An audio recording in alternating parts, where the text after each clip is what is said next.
Et Patrick, vous, ce matin, il y a encore des choses qui vous agacent, hein, je le sens. Bah oui, parce que c'est ça assez... vous interpelle. Hein. Oui, ça m'interpelle et on marche sur la tête. C'est assez incroyable, mais on comprend mieux les nids de poules sur les routes. Hein, ouais. Parce qu'on manque de quoi en France? Eh bien, on manque de bitume.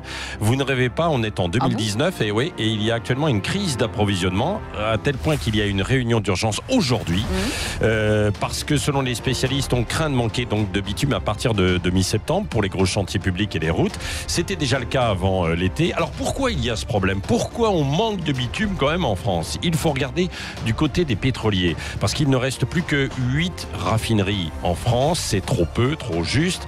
Le nombre de chauffeurs routiers aussi habilités à transporter le bitume, parce que c'est très réglementé, il a diminué. Résultat, oui, il y a une crise. Et puis il y a une autre cause, alors plus structurelle, hein, celle-là. Ce sont les commandes des mairies et puis des collectivités territoriales. Il faut savoir que les budgets sont bouclés en général au printemps, c'est-à-dire au mois de mars, avril, que après elles veulent qu'on engage assez vite des chantiers, le plus vite possible, en mai, juin. Donc alors tout de suite on commande énormément et là tout le monde passe sa commande en même temps. On ne peut pas évidemment répondre. Hein. Embouteillage, c'est ça. Et résultat, ensuite il faut tout boucler aussi avant le mois de septembre, octobre. Et puis cette année en plus il y a les municipales.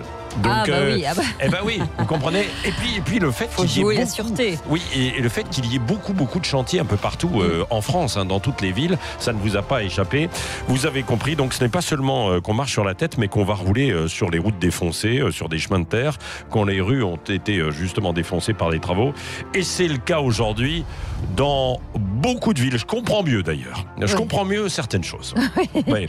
Bon, allez, en tout cas, on en parlera peut-être avec Manon Aubry. Hein. Oui, je ne sais pas si on reviendra sur cette crise, mais c'est vrai, sur les différentes crises et les causes structurelles de beaucoup de problèmes, effectivement. Oui, sur le côté européen, puisqu'elle est députée européenne de la France Insoumise. Exactement. Elle sera avec nous tout à l'heure à 7h40. Et puis je vous rappelle cette question.